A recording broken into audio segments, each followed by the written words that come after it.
ವಿದ್ಯಾರ್ಥಿಗಳೇ, ನಾವು ಹಿಂದಿನ ತರಗತಿಯಲ್ಲಿ ನಿರ್ದೇಶಾಂಕ ರೇಖಾಗಣಿತದಲ್ಲಿ ದೂರದ ಸೂತ್ರದ ಮೇಲ್ಗಡೆ ಲೆಕ್ಕವನ್ನು ಮಾಡ್ತಾ ಇದ್ದೀವಿ ಅಲ್ವಾ?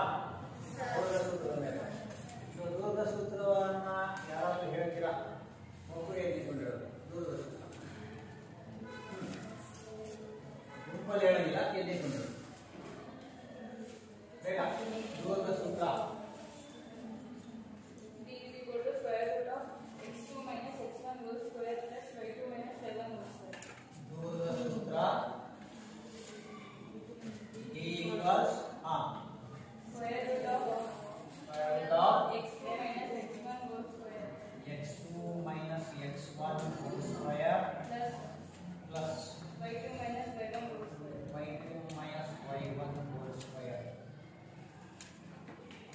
ದೂರದ ಸೂತ್ರ. ಹಾಗೇನೆ ಇನ್ನೊಂದು ಸೂತ್ರ ಇತ್ತು, ಎರಡನೇ ಸೂತ್ರ. ಇನ್ನೊಂದು ಯಾವುದು? ಮೂಲ ಬಿಂದುವಿನಿಂದ ಒಂದು ಬಿಂದುವಿಗೆ ಇರ್ತಕ್ಕಂಥದ್ದು. ಮೂಲ ಬಿಂದುವಿನಿಂದ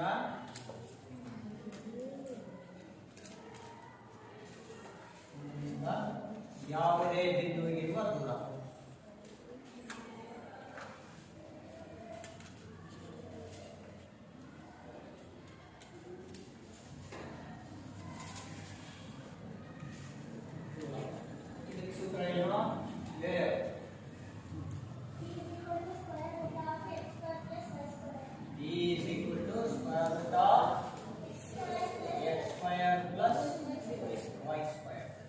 ಈ ಎರಡು ಸೂತ್ರಗಳ ಮೇಲೆ ನಾವು ಲೆಕ್ಕವನ್ನು ಮಾಡ್ತಾ ಇದ್ವಿ.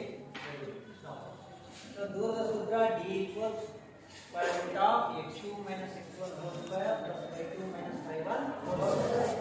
ಸೊ ಹಾಗೇನೆ ಮೂಲ ಬಿಂದುವಿನಿಂದ ಯಾವುದೇ ಒಂದು ಬಿಂದುವಿಗೆ ಇರತಕ್ಕಂಥ ದೂರ ಅದನ್ನು ಕಂಡುಹಿಡಿಯುವಂತ ಸೂತ್ರ D equals square root of x square plus y square. ಈ ಸೂತ್ರಗಳನ್ನು ನಾವೇನ್ ಮಾಡಿದ್ವಿ ನೋಡಿದ್ವಿ ಮತ್ತು ಇದ್ರ ಮೇಲೆ ಲೆಕ್ಕಗಳನ್ನ ಮಾಡ್ತಾ ಇದ್ವಿ. ಈಗ ಇದರ ಮುಂದುವರಿದ ಭಾಗವಾಗಿ ನಾವು ಬೇರೆ ರೀತಿಯಾಗಿರ್ತಕ್ಕಂಥ ಲೆಕ್ಕಗಳನ್ನ ನೋಡೋಣ. ಎಲ್ಲರೂ ಒಂದು 3 ಸತಿ ಈ ಸೂತ್ರವನ್ನು ಹೇಳಿ. ದೂರದ ಸೂತ್ರ ಈಕ್ವಲ್ಸ್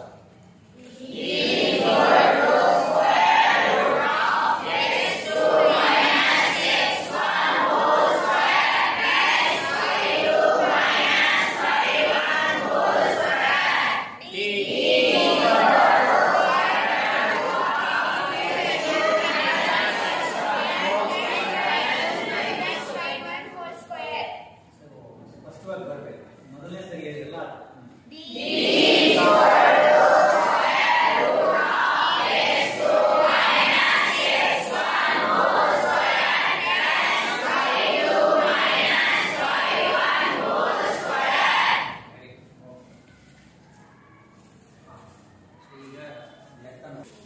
ಈಗ ಇವತ್ತಿನ ಲೆಕ್ಕವನ್ನು ನೋಡೋಣ. P ಆಫ್ 2 ಮೈನಸ್ 5 ಮತ್ತು Q ಆಫ್ 2 y ಬಿಂದುಗಳ ನಡುವಿನ ದೂರ ಮತ್ತು ಮಾನಗಳಾದರೆ y ಬೆಲೆಯನ್ನು ಕಂಡುಹಿಡಿಯಿರಿ. ಹಿಂದಿನ ಲೆಕ್ಕಗಳೆಲ್ಲ ಏನು ಮಾಡ್ತಾ ಇದ್ದಪ್ಪ ಅಂತಂದ್ರೆ ನಿರ್ದೇಶಾಂಕ ಬಿಂದುಗಳನ್ನ ಕೊಟ್ಬಿಟ್ಟು ಅವುಗಳ ನಡುವೆ ಇರತಕ್ಕಂಥ ದೂರವನ್ನು ಕೊಡ್ತಾ ಇದ್ರು. ಈಗಿನ ಲೆಕ್ಕದಲ್ಲಿ ಏನಾಗಿದೆಯಪ್ಪ ಅಂತಂದ್ರೆ ಈ ನಿರ್ದೇಶಾಂಕ ಬಿಂದುಗಳ ಜೊತೆಗೆ ಬಿಂದುವಿನ ನಡುವಿನ ದೂರ, ಆ ದೂರದ ಉತ್ತರವನ್ನು ಕೊಟ್ಟಿದ್ದಾರೆ, ಅಷ್ಟು ಮಾನ. ಹಾಗಾದ್ರೆ ಇದರಲ್ಲಿ ಸ್ಥಿರಾಕ್ಷರ ಇದೆ, Q ಬಿಂದುವಿನ ಈ ಬಿಂದುವಿನ ನಿರ್ದೇಶಾಂಕಗಳು 2 ಮೈನಸ್ 5, Q ಬಿಂದುವಿನ ನಿರ್ದೇಶಾಂಕಗಳು 10 y. ಈ y ನ ಬೆಲೆಯನ್ನು ಕಂಡುಹಿಡಿಯಬೇಕು. ಇದನ್ನು ಕೂಡ ಅದೇ ವಿಧಾನದಲ್ಲೇ ಮಾಡ್ತೀವಿ. ಇದು ಕೂಡ ಏನ್ ಮಾಡ್ತೀವಿ? ಎ ಸೂತ್ರವನ್ನು ಬಳಸ್ಕೊಳ್ತೀವಿ. ದೂರದ ಸೂತ್ರವನ್ನ ಅದನ್ನ ಬಳಸ್ಕೊಳ್ತೀವಿ. ನೋಡಿ, ಇದು P ಅನ್ನು ಮೊದಲನೇ ಬಿಂದು, ಇದನ್ನ x1 y1 ಅಂತ ತಗೊಳ್ಳಿ.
ಬೆಲೆಗಳನ್ನ ಆದೇಶ ಮಾಡೋಣ. ಡಿ ಅಂದ್ರೆ ಎಷ್ಟು ಬರೀಬೇಕು?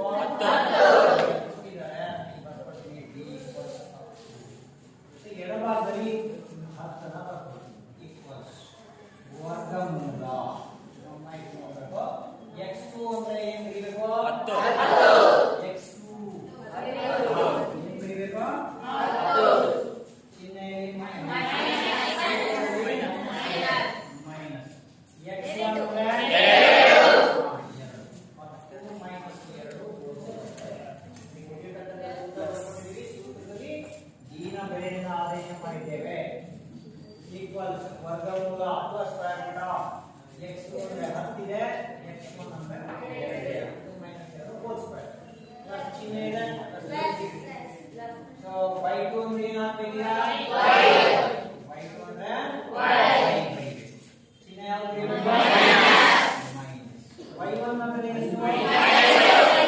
y1 ಅಂದ್ರೆ ಎಷ್ಟು?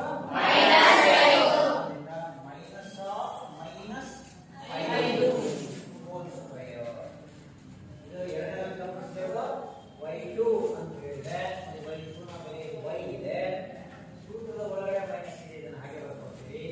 y1 ಅಂತ ಹೇಳಿದ್ರೆ -5. So y -5 whole square.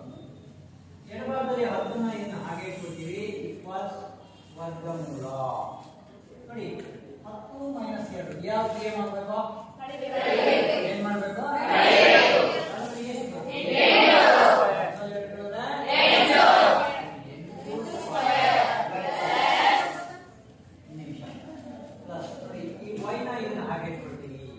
ಈಗ ಚಿಹ್ನೆಯನ್ನು ಗಮನಿಸಬೇಕು.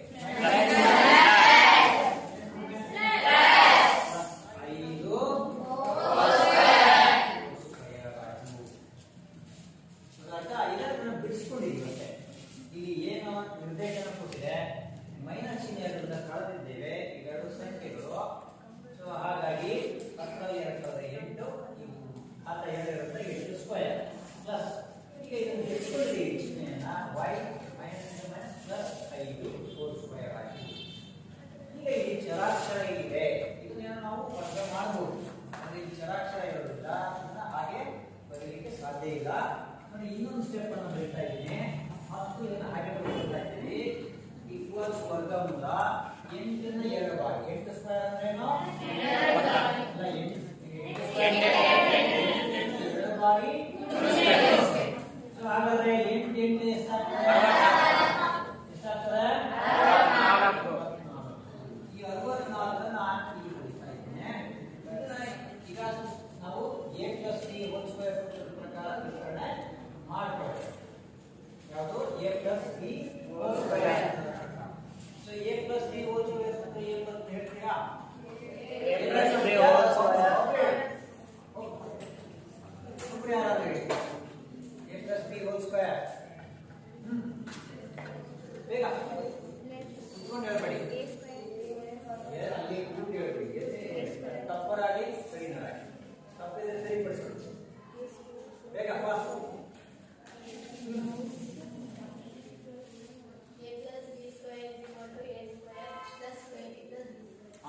a square plus b square square plus 2ab ಅಥವಾ a square plus 2ab plus b square. ಇದು a plus b whole square. ಹೇಳಿದ್ರೆ a plus b whole square. ಯಾಕಂದ್ರೆ a ಮತ್ತು b ಇವೆರಡು ವಿಪರೀತ ಇವೆರಡನ್ನು ವರ್ಗ ಮಾಡಬೇಕು. a plus b whole square equals a square plus b square plus 2ab.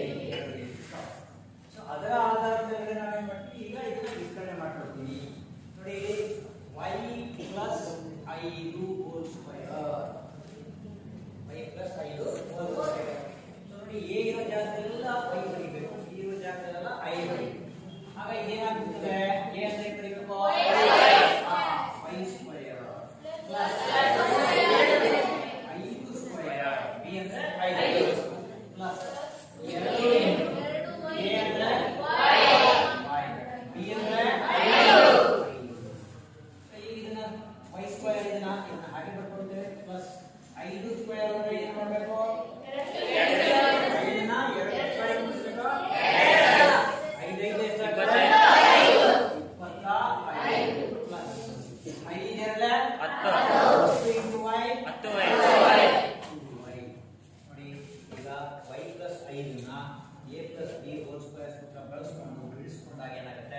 y square plus 25 plus 10 y ಅಂತ ಸಿಕ್ಕಿದೆ. ಗೊತ್ತಾಯ್ತಾ? ಅದನ್ನ ನಾವು ಇಲ್ಲಿ ಬರೀತೀವಿ. ಇದನ್ನ ಸೊ ಯಾವುದು y square plus 25 plus 10y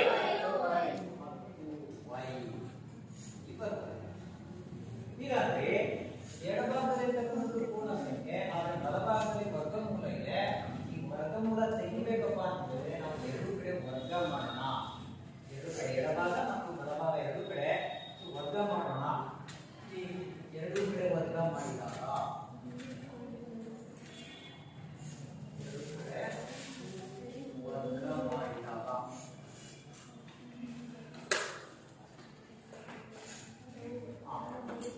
ಮೂಲ ಬೆಲೆಯಲ್ಲಿ ವ್ಯತ್ಯಾಸ ಆಗಬಾರ್ದು. ಅಂದ್ರೆ ಎಡಭಾಗದಲ್ಲೂ ಅದನ್ನು ಎರಡು ಬಾರಿ ಗುಣಿಸಬೇಕು, ಬಲಭಾಗದಲ್ಲೂ ಅದನ್ನು ಎರಡು ಬಾರಿ ಗುಣಿಸಬೇಕು. ಹಾಗೇನಾಗುತ್ತೆ 10 ಸ್ಕ್ವೇರ್ ಈಕ್ವಲ್ಸ್ ನೋಡಿ ವರ್ಗಮೂಲ ಹೀಗೆ ಅದನ್ನ ಬರ್ಕೊಳ್ತಾ ಇದ್ದೀನಿ 64 plus y square plus 25 plus 10y whole square. ಎರಡು ಬಾರಿ ಗುಣಿಸಬೇಕು. ಈಗ ಗಮನಿಸಿ 10 ಸ್ಕ್ವೇರ್ ಅಂದ್ರೆ 10ನ್ನ ಎರಡು ಬಾರಿ ಗುಣಿಸಬೇಕು. 100 ಆಯಿತು ಈಕ್ವಲ್. ಇದು ನೋಡಿ ಈ ವರ್ಗಕ್ಕೂ ವರ್ಗಮೂಲಕ್ಕೂ ಅದರ ಬೆಲೆ ಕ್ಯಾನ್ಸಲ್ ಆಗುತ್ತೆ. ಸೊ ವರ್ಗಮೂಲದ ಬೆಲೆ 10 ಆಗಿರ್ತದೆ ಇಂಟು ಇದು 2 ಆಗುತ್ತೆ. ಏನಾಗುತ್ತೆ 2 ಒಂದೇ 2 ಕ್ಯಾನ್ಸಲ್ ಆಗುತ್ತೆ. ಆಗ ನಮಗೆ ಪೂರ್ಣ ಸಂಖ್ಯೆ ಸಿಗ್ತದೆ. ಸೊ ಹಾಗಾಗಿ ವರ್ಗಮೂಲಕ್ಕೂ ಕ್ಯಾನ್ಸಲ್ ಆದರೆ ಉಳಿತಕ್ಕಂಥದ್ದು 64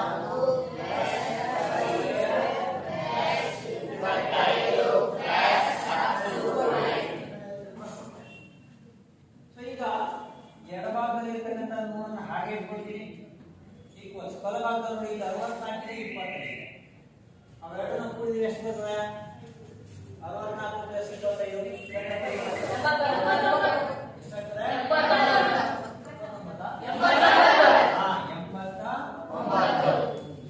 plus y square plus 10y. ಇವೆರಡನ್ನ ಅಂಡರ್ಲೈನ್ ಮಾಡೋದನ್ನ ಕೂಡಿದ್ದೀನಿ. ಇವೆರಡು ಸಂಖ್ಯೆಗಳನ್ನ ಉಳಿದಿರ್ತಕ್ಕಂಥ ಚರಾಕ್ಷರ y ಸ್ಕ್ವೇರ್ ಮತ್ತು y ಅನ್ನು ಹಾಕಿದ್ದೀವಿ. ಸೊ ಈಗ ಇದು ವರ್ಗ ಸಮೀಕರಣದ ರೂಪದಲ್ಲಿ ನಾವು ತಗೊಳ್ಬೇಕಾಗಿರೋದ್ರಿಂದ ಏನ್ ಮಾಡ್ತಾ ಇದ್ದೀನಿ, ಈ ಮೂರನ್ನ ಈಕ್ವಲ್ ಅಂತ ಬಲಗಡೆಗೆ ವರ್ಗ ಮಾಡ್ತೀವಿ.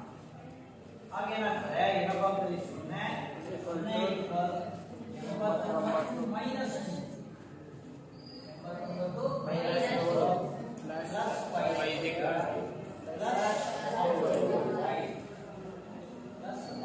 5 ಎಡಭಾಗದಲ್ಲಿ 0 ಇದೆ ಹಾಗೆ ಇರ್ತದೆ.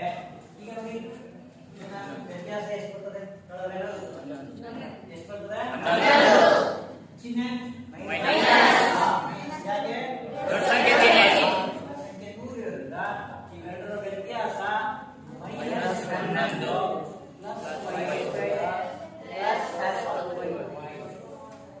ಈಗ ಈ ವರ್ಗ ಸಮೀಕರಣ ಆದರ್ಶ ರೂಪದಲ್ಲಿ ಬರೆಯೋಣ. ಮೊದಲನೇದಾಗಿ ಚರಾಕ್ಷರದ ಘಾತ ಅತ್ಯಂತ ದೊಡ್ಡದಿದೆ y ಸ್ಕ್ವೇರ್. ನಂತರ ಚರಾಕ್ಷರದ ಘಾತ 1 ಇರೋ 10y. ನೆಕ್ಸ್ಟ್ ಸ್ಥಿರಾಂಕ -11 0ನ ಅಂದ್ರೆ ಎಡಭಾಗವನ್ನು ಬಲಭಾಗಕ್ಕೆ ಬಲಭಾಗವನ್ನು ಎಡಭಾಗ ಎರಡನ್ನು ಬದಲಾಯಿಸಿಕೊಂಡು ಬರ್ತಿದ್ದೀನಿ. ಸೊ ಈಗ ನಮಗೆ ವರ್ಗ ಸಮೀಕರಣ ಸಿಗ್ತದೆ. ನೋಡಿ ಏನಿದೆ ಅದನ್ನೇ ಸ್ವಲ್ಪ ಬದಲಾವಣೆ ಮಾಡ್ತೀನಿ. ಅಂದ್ರೆ ಚರಾಕ್ಷರವನ್ನು ಅವುಗಳ ಹೀಗೆ ಘಾತದಲ್ಲಿ ಬರ್ಕೊಳ್ತಾ ಇದ್ದೀನಿ. ಫಸ್ಟ್ y ಸ್ಕ್ವೇರ್ ಬರ್ಕೊಂಡ ಪ್ಲಸ್ y ಬರ್ಕೊಂಡಿದ್ದೀನಿ, ಘಾತ ಬಂದಿದೆ, ನಂತರ ಸ್ಥಿರಾಂಕ -11 ಈಕ್ವಲ್ 0 ಹಾಕಿದ್ದೀನಿ. ಸೊ ಇದೇನಾಯ್ತು ಈಗ? ಇದು ವರ್ಗ ಸಮೀಕರಣ ಆಗಿದೆ. ಇದು ವರ್ಗ ಸಮೀಕರಣ. ಇದರ ಬೆಲೆಯನ್ನು ಬಿಡಿಸಿದಾಗ ನಮಗೆ y ನ ಬೆಲೆ ಸಿಗುತ್ತೆ. ಸೊ ಇದನ್ನ ವರ್ಗ ಸಮೀಕರಣವನ್ನು ಬಿಡಿಸಿದಾಗ ನಮಗೆ y ನ ಬೆಲೆ ಸಿಗುತ್ತದೆ. ಇದನ್ನ ನೋಡಿ ಅಪವರ್ತನ ವಿಧಾನದಿಂದ ಹೇಗೆ ಇದನ್ನ ಅಪವರ್ತಿಸುವುದು ಅಂತ ವರ್ಗ ಸಮೀಕರಣ ಪಾಠ ನೋಡಿ. ಇದು -11 ಸ್ಥಿರಾಂಕ -11 ಇದೆ. ಇದರ ಅಪವರ್ತನ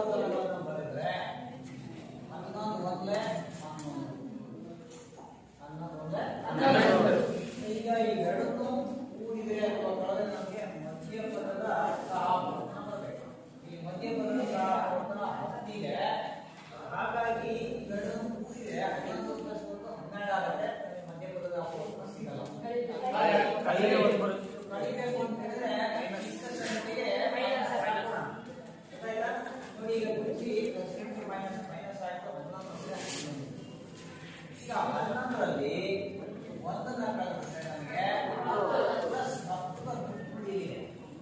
ಇದರ ಪ್ರಕಾರ ನಾವೀಗ ಏನ್ ಮಾಡ್ತಾ ಇದ್ದೀವಿ ಅಂತಂದ್ರೆ ಈ ಮೊದಲನೇದು y ಸ್ಕ್ವೇರ್ ಇದನ್ನ ಹಾಗೆ ಮಾಡ್ತೀವಿ. y ಸ್ಕ್ವೇರ್ ಈ ಮಧ್ಯ ಪದವನ್ನು ಬಿಡಿಸ್ತೀವಿ ನಾವು. ಮಧ್ಯ ಪದವನ್ನು ಬಿಡಿಸ್ತೀವಿ ಹೇಗೆ? 11y minus 1y plus 11y minus 1y minus 11 ಹಾಗೆ ಬರ್ತೀವಿ ಈಕ್ವಲ್ಸ್ 0. ಇದು ವರ್ಗ ಸಮೀಕರಣ ಪಾಠದಲ್ಲಿ ಹೇಳ್ತಾರೆ. y ಸ್ಕ್ವೇರ್ ಮೊದಲನೇದು ಹಾಗೆ ಬರ್ಕೊಂಡಿದ್ದೀವಿ, ಮಧ್ಯ ಪದವನ್ನು ಬಿಡಿಸ್ಕೊಳ್ತಾ ಇದ್ದೀವಿ. ಇನ್ನ 10y ಅನ್ನೋದನ್ನ 11y ಮೈನಸ್ 1y ಅಂತ ಬರ್ತದೆ. ನಾವು ಬಿಡಿಸೋದಾದ್ರೆ ಇನ್ನೊಂದು ಸಮೀಕರಣ ಬರ್ಕೋಣ. y ಸ್ಕ್ವೇರ್ ಅನ್ನ y ಇಂಟು y ಸ್ಕ್ವೇರ್ ಅನ್ನ y ಇಂಟು y ಹಾಕ್ತೀವಿ plus 11 into y minus 10 into y minus ಇದನ್ನ 11 ಈಕ್ವಲ್ಸ್ 0 ಅಂತ ಬರ್ತದೆ. ಇಲ್ಲಿ ಗಮನಿಸಿದಾಗ ಇವೆರಡರಲ್ಲಿ ಏನ್ ಕಾಮನ್ ಇದೆ? ಯಾವ ಫ್ರಾಕ್ಷನ್ ಯಾವ ಕಾಮನ್ ಇದೆ? y. ಇಲ್ಲಿ y ಕಾಮನ್ ಇದೆ, y ಅನ್ನು ಕಾಮನ್ ಇದ್ರೆ ಇಲ್ಲಿ ಉಳಿಯೋದು y ಪ್ಲಸ್ 11 y ಪ್ಲಸ್ 11. ಈಗ ಇವೆರಡರಲ್ಲಿ ಏನ್ರಿ? ಮೈನಸ್ 1 ಇಲ್ಲಿ ಮೈನಸ್ 1 ಇದೆ, ಇಲ್ಲಿ 1 ಇದೆ. ಸೊ ಮೈನಸ್ 1 ಇದು ಕೂಡ y ಪ್ಲಸ್ 11 ಈಕ್ವಲ್ಸ್ 0. ಈಗ ಮತ್ತೆ ಇದನ್ನ ಮತ್ತೆ ನಾವು ಹೋಲಿಕೆ ಮಾಡಿದಾಗ ಇಲ್ಲಿ y ಪ್ಲಸ್ 11 ಇಲ್ಲಿ y ಪ್ಲಸ್ 11 ಸಮಾನವಾಗಿದೆ, ಕಾಮನ್ ಆಗಿದೆ. y ಪ್ಲಸ್ 11 ಇಂಟು ಉಳಿಯೋದು y minus 1 y minus 1 equals 0. So ಈಗ ಇವೆರಡನ್ನು 0ಗೆ ಸಮೀಕರಿಸಬೇಕು. ಆಗ y ಪ್ಲಸ್ 11 ಈಕ್ವಲ್ಸ್ 0 ಮತ್ತು y ಮೈನಸ್ 1 ಈಕ್ವಲ್ಸ್ 0. ಈಗ ಇನ್ನೊಂದನ್ನ ಬಗಡಿಗೆ ವರ್ಗಾವಣೆ ಮಾಡಿ. ಆಗ y ಈಕ್ವಲ್ಸ್ ಏನಾಯ್ತು? ಮೈನಸ್ 1. y ನ ಬೆಲೆ 1 ಯಾವುದು? ಮೈನಸ್ 1. ಇನ್ನೊಂದು ಈಗ ಮೈನಸ್ 1 ಈಕ್ವಲ್ಸ್ ವರ್ಗಾವಣೆ ಮಾಡಿದ್ರೆ ಎಷ್ಟು ಬರ್ತದೆ? y equals 1. ಹಾಗಾದ್ರೆ ಇದರಲ್ಲಿ y ನ ಬೆಲೆ ಯಾವುದು ಬಂತು? y ಈಕ್ವಲ್ಸ್ ಮೈನಸ್ 11 ಮತ್ತು y ಈಕ್ವಲ್ಸ್ 1. ಗೊತ್ತಾಯ್ತಾ? ಆ ಬೆಲೆಗಳನ್ನ ಹಾಕಿದಾಗ y ಗೆ ಮೈನಸ್ 11 ಅಂದ್ರೆ ಈ ಮೈನಸ್ 11 ಅನ್ನು ಹಾಕಿದ್ರೆ ಇವೆರಡು ನಡುವಿನ ದೂರ 10 ಏಕಮಾತ್ರ ಆಗ್ತವೆ. ಅಥವಾ y ಈಕ್ವಲ್ಸ್ 1 ಅದನ್ನ ಆದೇಶ ಮಾಡೋದ್ರಿಂದ ಈ ಎರಡು ಬಿಂದುಗಳ ನಡುವಿನ ದೂರ 10 ಮಾನಗಳಾಗ್ತವೆ. ಗೊತ್ತಾಯ್ತಾ? ಈಗ ಬರ್ಕೊಳ್ಳಿ. ನೋಡಿ ಈಗ ಎರಡನೇ ಲೆಕ್ಕವನ್ನು ನೋಡೋಣ. 5 ಮೈನಸ್ 2 6 4 ಮತ್ತು 7 ಮೈನಸ್ 2 ಈ ಮೂರು ಬಿಂದುಗಳನ್ನು ಹಾಕಿದ್ದಾರೆ. 5 ಮೈನಸ್ 2 6 4 ಮತ್ತು 7 ಮೈನಸ್ 2 ಈ ಮೂರು ಬಿಂದುಗಳನ್ನು ಉಪಯೋಗಿಸಿಕೊಂಡು ಒಂದು ತ್ರಿಭುಜ ರಚಿಸಿದೆ. ಆ ತ್ರಿಭುಜ ಸಮದ್ವಿಭಾವ ತ್ರಿಭುಜದ ಬಿಂದುಗಳು ಆಗಿವೆ. ಅಂದ್ರೆ ಅದು ಸಮದ್ವಿಭಾವ ತ್ರಿಭುಜ ಆಗುತ್ತಾ ಅಂತ ನಾವು ಚೆಕ್ ಮಾಡಿ ಹೇಳಬೇಕು, ಪರಿಶೀಲನೆ ಮಾಡಿ ಹೇಳಬೇಕು. ಇಲ್ಲಿ ನಮಗೆ ಮುಖ್ಯವಾಗಿ ಏನು ಗೊತ್ತಿರಬೇಕಪ್ಪ ಅಂದ್ರೆ ಸಮದ್ವಿಭಾವ ತ್ರಿಭುಜ ಅಂತ ಗೊತ್ತಿರಬೇಕು. ಸಮದ್ವಿಭಾವ ತ್ರಿಭುಜ ಏನು? ಸಮದ್ವಿಭಾವ ತ್ರಿಭುಜ ಅಂದ್ರೆ ಸಮದ್ವಿಭಾವ ತ್ರಿಭುಜ ಅಂದ್ರೆ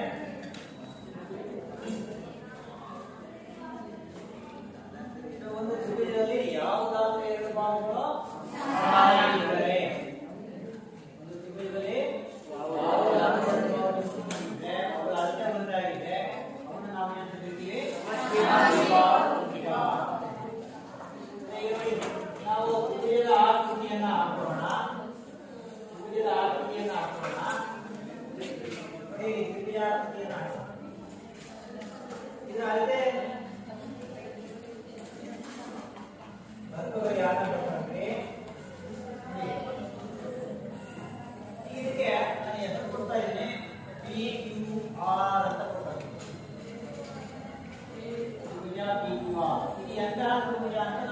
ಗೊತ್ತಿಲ್ಲ.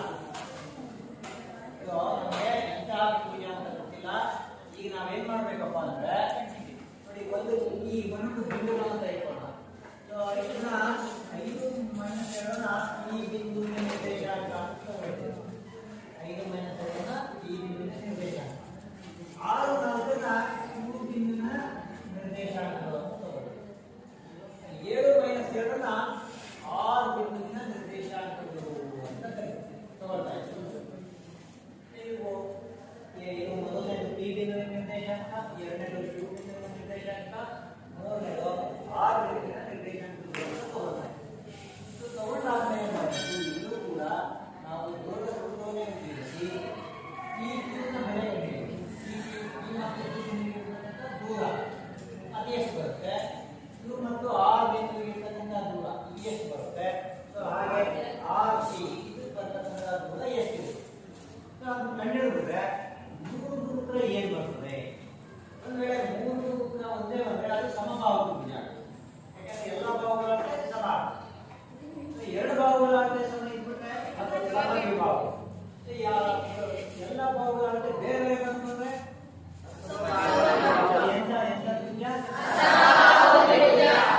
ತ್ರಿಭುಜ ಆಗುತ್ತೆ. ನಾವು ಮಾಡಬೇಕಾಗಿದ್ದೇನೆ ಅದೇ ನಾವು ದೂರದ ಸೂತ್ರವನ್ನು ಬಳಸ್ಕೊಳ್ತೇವೆ. ಅಂದ್ರೆ ಇಲ್ಲಿ ನಾವೇನ್ ಮಾಡಬೇಕು, ಪಿ ಕ್ಯೂ ಭಾವನಾಗುತ್ತೆ, ಕ್ಯೂ ಆರ್ ಭಾವನಾಗುತ್ತೆ, ಆರ್ ಪಿ ಭಾವನಾಗುತ್ತೆಯನ್ನ ಕಂಡುಹಿಡಿಯಬೇಕು. ಸೊ ಈ ಒಂದಾಗಿ ಮಾಡ್ತಾವಲ್ವಾ, ತ್ರಿಭುಜ ಪಿ ಕ್ಯೂ ಆರ್ ನಲ್ಲಿ ಈಗ ಪಿ ಕ್ಯೂ ಬಾಹುವಿನ ಉದ್ದವನ್ನು ಕಂಡುಹಿಡಿಯಬೇಕು. ಪಿ ಬಿಂದುವಿನ ನಿರ್ದೇಶಾಂಕಗಳು 5 ಮೈನಸ್ 2, ಕ್ಯೂ ಬಿಂದುವಿನ ನಿರ್ದೇಶಾಂಕಗಳು 6 ಮೈನಸ್ 4. ಈಗ ಇದು x1 y1 ಆಗುತ್ತೆ, ಇದು x2 y2 y2. ಈಗ ನಮಗೆ ಪಿ ಕ್ಯೂ ಬಾಹುವಿನ ಪಿ ಕ್ಯೂ ಈಕ್ವಲ್ಸ್ ಅದೇ ಸೂತ್ರವನ್ನು ತೆಗೆದುಕೊಳ್ತೇವೆ, x2 minus x1 whole square plus y2 minus y1 whole square. ಇಲ್ಲಿ d ಅಂತ ತಗೊಳ್ತಾ ಇದ್ವಿ, d ಅಂದ್ರೆ ಡಿಸ್ಟೆನ್ಸ್, ದೂರ. ಇಲ್ಲಿ p q ಅಂತ ಯಾಕೆ ತಗೊಂಡಿದ್ವಿ ಅಂದ್ರೆ p ಅನ್ನೋದು p ಮತ್ತು q ಬಿಂದುವಿಗಿಂತ ದೂರ ಈಕ್ವಲ್ ವರ್ಗಮೂಲ. x2 ಅಂದ್ರೆ ಏನು ಬರೀಬೇಕು, x2 ಅಂದ್ರೆ ಎಷ್ಟು, 6. x2 ಎಷ್ಟಿದೆ 6. ಇದು ಮೈನಸ್ x1 ಅಂದ್ರೆ 5. 6 minus 5 hole square plus y2 ಅಂದ್ರೆ ಮೈನಸ್ 2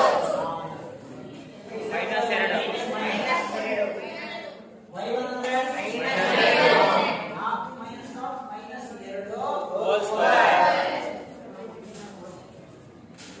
ಈಗ ಹಿಂದೆ ಏನ್ ಮಾಡಿದ್ರು ಹಾಗೆ ಕಂಡುಹಿಡಿದ್ವಿ. 6 ಲೈಕ್ ಆಗುತ್ತೆ 1 ಬರುತ್ತೆ, ವರ್ಗಮೂಲ 1 square plus 4 minus of minus ಏನಾಗುತ್ತೆ 4 ಪ್ಲಸ್ 2 ಹೋಲ್ ಸ್ಕ್ವೇರ್. ಇದನ್ನ ಬಿಡಿಸಿದಾಗ 6 ಲೈಕ್ ಒಳಗೆ 1 ಬರುತ್ತೆ, 1 ಸ್ಕ್ವೇರ್ 4 ಪ್ಲಸ್ ಆಗುತ್ತೆ 4 ಪ್ಲಸ್ 2. ಈಗ ಇದನ್ನು ಬಿಡಿಸ್ಕೊಳ್ಳೋಣ. ನೋಡಿ 1 ಒಂದೇ ಬಂದು ಪ್ಲಸ್ 4 6 ಸ್ಕ್ವೇರ್. ನಾನು ಇಲ್ಲೇ ಬರೀತಾ ಇದ್ದೀನಿ, ಸ್ಕ್ವೇರ್ ರೂಟ್ ಆಫ್ 1 ಪ್ಲಸ್ 6 ಅಲ್ಲ 36. ಈಗ ಇವೆರಡನ್ನು ಕೂಡಿದ್ರೆ ಎಷ್ಟು 37.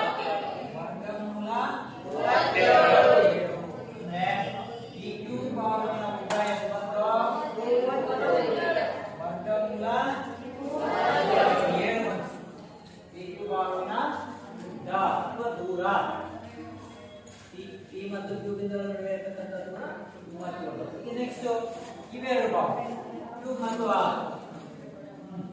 ಕ್ಯೂ ಬೆಲೆ 6 4, ಆರ್ ನ ಬೆಲೆ 6 ಬರುತ್ತೆ 7 ಮೈನಸ್ 2.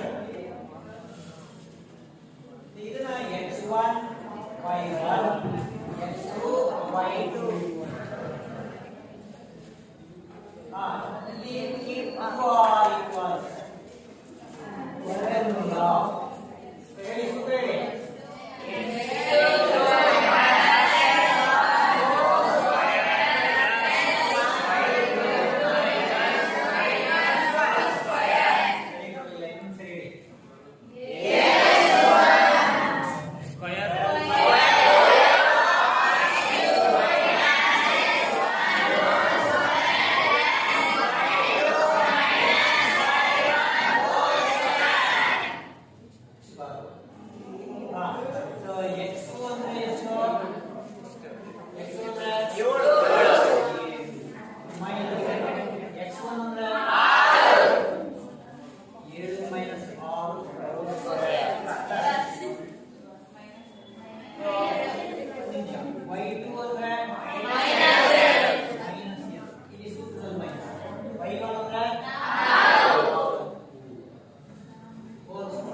ಸ್ಕ್ವೇರ್ ರೂಟ್ ಆಫ್ 1 ಒಂದೇ 1 ಪ್ಲಸ್ 6 ಆದೆ 36 ಈಕ್ವಲ್ಸ್ ಎಷ್ಟು ಬಂತು 37 ಯುವರ್ ಬಾಹುವಿನ ಉದ್ದವು ಕೂಡ ಎಷ್ಟು ಬಂತು 37 ಬಂತು ವರ್ಗಮೂಲ 37 ಯುವರ್ ನ ಬೆಲೆಯು ವರ್ಗಮೂಲ 37 ಈಗ ಇನ್ನೊಂದು ಬಾಹು ಇತ್ತು RT ಅದನ್ನು ಕಂಡುಹಿಡಿದ್ರೆ ನಮಗೆ ಗೊತ್ತಾಗ್ತದೆ ಈಗ ನೋಡಿ ಇಲ್ಲಿ ಎಷ್ಟು ಬಾಹುಗಳು ಅಂತ ಗೊತ್ತಾಗಿದೆ ನಿಮಗೆ ಎರಡು ಬಾಹುಗಳು ಅಷ್ಟೇ ಗೊತ್ತಾಗಿದೆ ಎರಡು ಬಾಹುಗಳು ಸಮಾನವಾ ಈ ಬಂದಿರೋ ಪ್ರಕಾರ ಆಧಾರ ಇದೆ ಅಂತ ತ್ರಿಭುಜ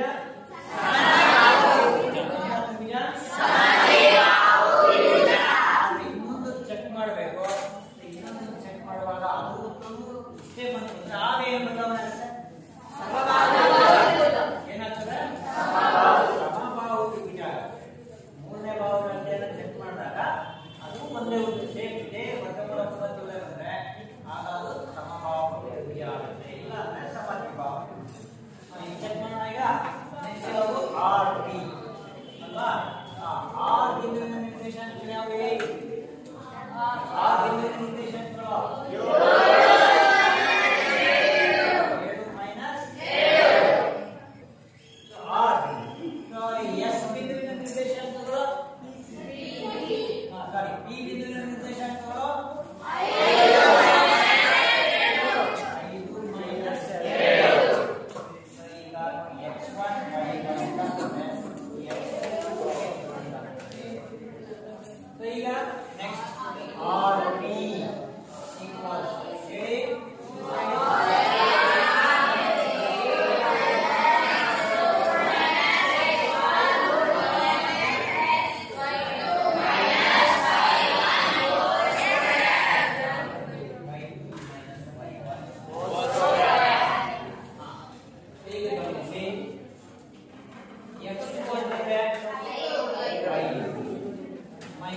x1 ಅಂದ್ರೆ 5 ಮೈನಸ್ 7 ಪ್ಲಸ್ y2 ಅಂದ್ರೆ ಈಗ ಅವಟ ಹಾಕಬೇಕು ಮೈನಸ್ 2 ಪ್ಲಸ್ ಮೈನಸ್ ಇದೆ y1 ಅಂದ್ರೆ ಹೋಲ್ ಸ್ಕ್ವೇರ್ ಇವತ್ತು ಮೂಲವನ್ನ ಪೂರ್ತಿ ಕೊನೆಯವರೆಗೂ ಹಾಕಬೇಕು ಈಗ ನೋಡಿ ಚಿಹ್ನೆ ಯಾವುದು ಇದೆ ಮೈನಸ್ ಏನು ಮಾಡಬೇಕು 5 ರಲ್ಲಿ ಇರ್ತದೆ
ಬಾಹುವಿನ ಉದ್ದ ಎಷ್ಟು ಬರ್ತದೆ 2 ಏಕಮಾನ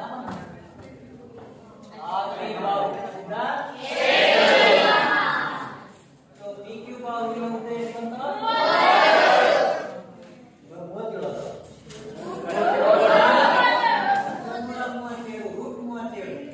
so QR ಬಾಹುವಿನ ಉದ್ದ ಎರಡು ಬಾಹುಗಳು ಏನಾಯ್ತು ಹಾಗಾಗಿ